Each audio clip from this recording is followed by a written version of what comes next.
નમસ્કાર, આપનું હાર્દિક સ્વાગત છે એજ્યુકેશન ગુજરાત ચેનલમાં. આજે આપણે ધોરણ 5માના ગણિત વિષયનો 14મો પાઠ કેટલું મોટું કેટલું ભારે શીખીશું. આ પાઠનું સ્વાધ્યાય પોથીનું સંપૂર્ણ સોલ્યુશન વિડીયો માધ્યમથી આપણે શીખીશું અને ગણીશું. તો સૌથી પહેલો પોઈન્ટ છે કદ, એટલે કે ઘનફળ. પહેલો પોઈન્ટ એમાં પ્રશ્ન પહેલો, વસ્તુના કદને તેનું ઘનફળ કહી શકાય? તો સાચું છે. બીજી ખાલી, પાણી ભરેલા ગ્લાસમાં એક લખોટી નાખતા લખોટીએ પાણીમાં રોકેલ જગ્યાનું ઘનફળ કહેવાશે. ત્રીજો પ્રશ્ન, નીચેનામાંથી કોનું કદ મોટું છે? તો ઓપ્શન ડી વાળી લખોટીનું. ચોથો પ્રશ્ન, નીચેનામાંથી કોનું કદ સૌથી વધારે છે? તો છે પાણીના ટાંકાનું. પાંચમો પ્રશ્ન, આપણે સૌથી પહેલાં જે માહિતી આપી છે કે 1 ફૂટ પટ્ટીની 1 પેન્સિલ થાય, 1 વોટર બોટલની 5 પેન્સિલ, 1 કંપાસ બોક્સની 20 પેન્સિલ અને 1 દડાની 2 પેન્સિલ. તો બધાને પેન્સિલમાં પહેલાં કન્વર્ટ કર્યા છે, બરાબર. તો એ રીતના પેલો પ્રશ્ન છે કે 2 પેન્સિલના કદની ફૂટપટ્ટી કેટલી થાય? 1 પેન્સિલની 1 ફૂટપટ્ટી, તો 2 પેન્સિલની 2 ફૂટપટ્ટી. બીજો, 5 દડાનું કદ કેટલી પેન્સિલ બરાબર થાય? તો 1 દડો એટલે 2 પેન્સિલ, તો 5 દડા 5 2 ને 10 પેન્સિલ. ત્રીજો પ્રશ્ન, 15 વોટર બોટલનું કદ કેટલી ફૂટપટ્ટી જેટલું થાય? તો પહેલાં વોટર બોટલ છે એનું પેન્સિલમાં ફેરવવું જોઈએ અને પેન્સિલનું ફૂટપટ્ટીમાં. તો 1 વોટર બોટલ એટલે 5 પેન્સિલ, તો 15 પંચા 75 પેન્સિલ થાય. 1 પેન્સિલની 1 ફૂટપટ્ટી, તો 75 પેન્સિલની 75 ફૂટપટ્ટી થાય. ચોથો દાખલો, 9 કંપાસ બોક્સનું કદ કેટલી ફૂટપટ્ટી બરાબર થાય? તો 1 કંપાસ બોક્સ એટલે 20 પેન્સિલ, તો 9 2 ને 18, વાહેલા ગળ્યું મીંડું, 180 પેન્સિલ થઈ.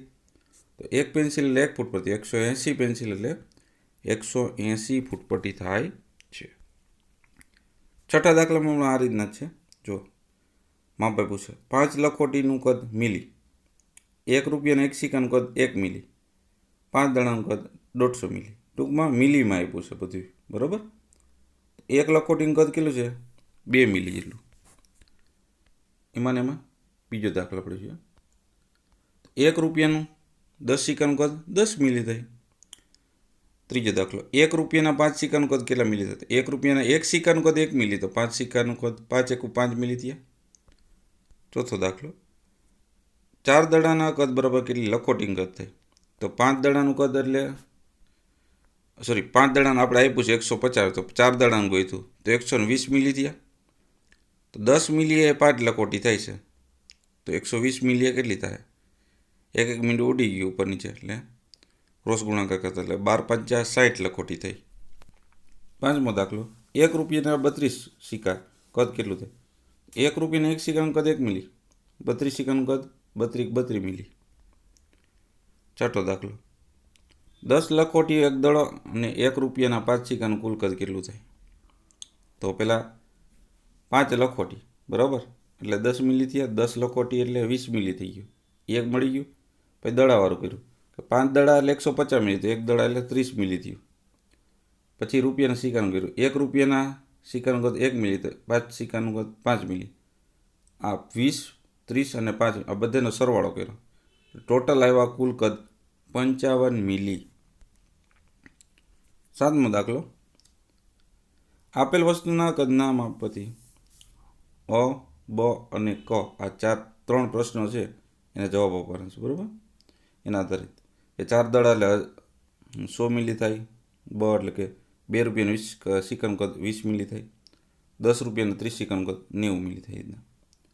પહેલો પ્રશ્ન છે કે 10 રૂપિયાના 60 સિક્કાનું કદ કે 2 રૂપિયાના કેટલા સિક્કા બરાબર થાય? તો 10 રૂપિયાના 30 સિક્કાનું કદ 90, તો 60નું થયું 180 ડબલ એનથી. હવે 20 મિલીએ 2 રૂપિયાના 20 સિક્કા થાય, તો 180 મિલીએ 180 ગુણ્યા 20 છેદમાં 20 20 ઉડી ગયા એટલે 180 સિક્કા કદ થાય.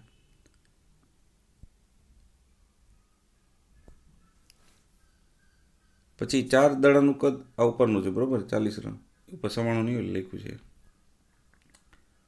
આ બધાના જે આ બધાના જવાબ છે, બીજું, ત્રીજો, ચોથો અને પાંચમો. એમાં આ ચોથામાં પાંચમાં તો સીધો મળી જાય, 12નું 12 ને 72નું 72 થાય. અને ત્રીજાનો જવાબ ઉપર આપ્યો જો 2 દાડાનું કઈ રીતના કદ એવું, બરાબર. આગળ જોઈએ બીજો હતો અહીંયા 1000 મિલીવાળો. ત્યારબાદ 9 પોઈન્ટ છે સમઘન. વ્યાખ્યા આપો.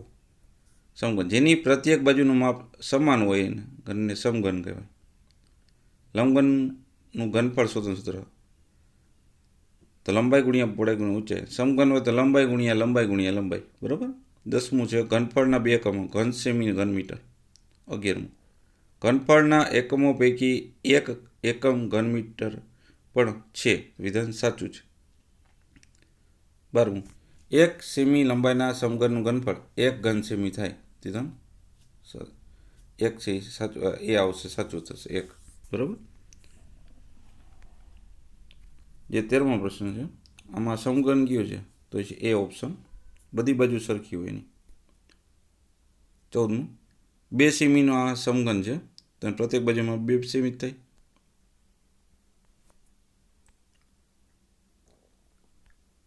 16મો પ્રશ્ન 10 સેમી લાંબા 6 સેમી પહોળા પાટિયું છે, 2 સેમી લંબાઈના સમઘન ગોઠવી દઈએ તો કુલ કેટલા સમઘન મૂકી શકે?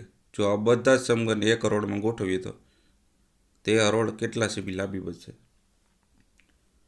તો આપણે 10 લંબાઈ હતી, 10 ભાગ્યા 2 એટલે 5 આવે, પહોળાઈ 6, 6 ભાગ્યા 2 એટલે 3 આવે, 5 તેરી 15 એટલે એક સમઘન એટલે 15 થયું એક હરોળમાં, તે 2 છે એટલે 15 2 ને 30 સેમી થશે.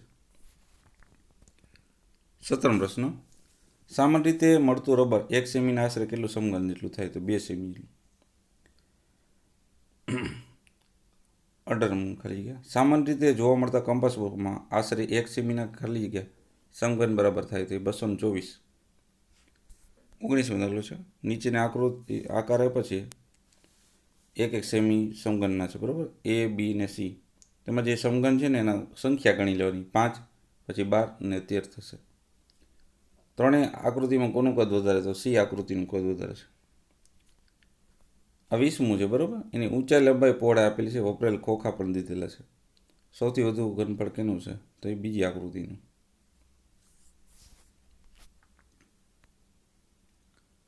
21મો દાખલો 4 સેમી લંબાઈવાળા સમઘનની અંદર 2 સેમી લંબાઈવાળા સમઘન કેટલા ગોઠવી શકે? તો 4 ગુણ્યા 4 ગુણ્યા 4 છેદમાં 2 ગુણ્યા 2 ગુણ્યા 2.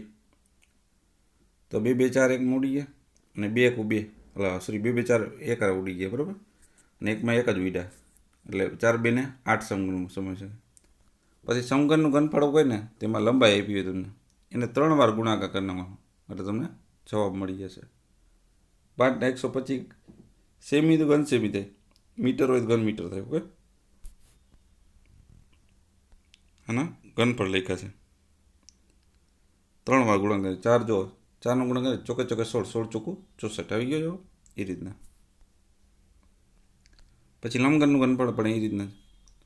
જો બીજા દાખલામાં જો લંબાઈ પહોળાઈ 11 છે એને ગુણ્યા 5 તો 11 11 121 એને ગુણ્યા 5 કરે એટલે 605 સેમી હતું, ઘન સેમી થઈ ગયું.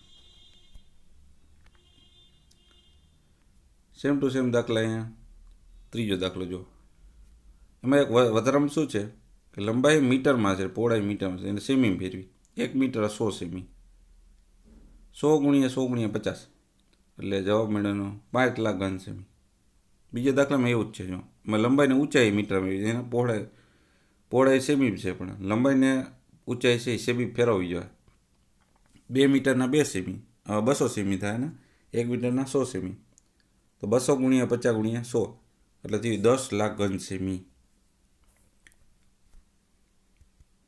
25મી ખાલી જગ્યામાં 5 સેમી લંબાઈવાળા સમઘન ખોખામાં 1 સેમી લંબાઈના ખાલી જગ્યા સમઘન પાસા મૂકી 125 ખોખામાં 25 25 25 25 125 એટલે પછી 10 સેમી લંબાઈવાળા સમઘન ખોખામાં 5 સેમી લંબાઈ એટલા સમઘન પાસા મૂકી શકે તો 8 જ થાય. કારણ કે 10નું છે એ 1000 થાય અને 5 એટલું થાય 125, 125 8 બરાબર 1000 થાય એટલા માટે. 27મું વિધાન ખોટું થશે. 29મો દાખલા આપ્યો છે તમને. સમાવી શકાતા સમઘન મેળવવા માટે લંબઘન ખોખાની અંદર સમઘન ગોઠવવા હોય તો લંબઘનના માપ ઉપર લખી નાખવાનું સમઘનનું છેદમાં લગ્ન એટલે સમઘન મળી જાય. 31 તો ઘનફળ મેળવવાનું છે, લંબઘન છે, બરાબર. બોક્સ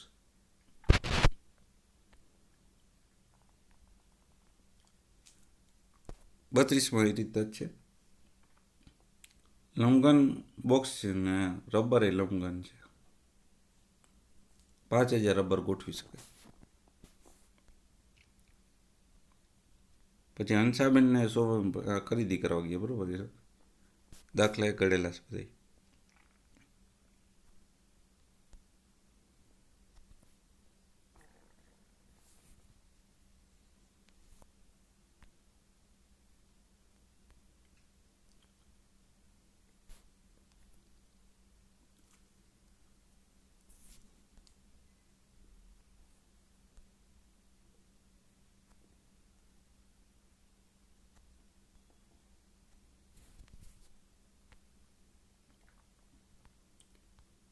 પછી 47માં દાખલો જ છે ટમેટા સૂકવવાનો. 1 કિલો ટમેટા સૂકવો એટલે 100 ગ્રામ થાય. હવે ટ્રેકિંગ કરવા જતા 200 ગ્રામ દરેક ડે જોઈશે. તો 6 વ્યક્તિ જાય તો 1200 ગ્રામ રોજના થયા. એક દીના 1200 ગ્રામ, 5 દીના 6000 ગ્રામ થયા. 100 ગ્રામ વજન સૂકવેલા ટમેટા માટે 1 કિગ્રા ટમેટા જોઈએ તો 6000 ગ્રામ સૂકવેલ ટમેટા જોઈશે. તો 6000/100, 2 મીંડા ઉડી ગયા. 60 કિલો ટમેટા જોઈએ.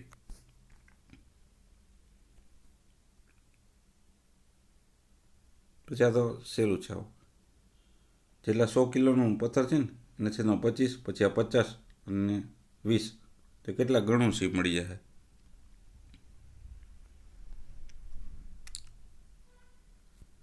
આ પણ ઇઝી છે.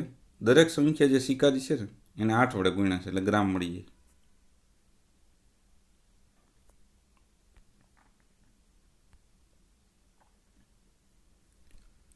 એકાવનમો દાખલો, 52મો દાખલો તમે જુઓ, એકદમ ઇઝી જ છે બધા.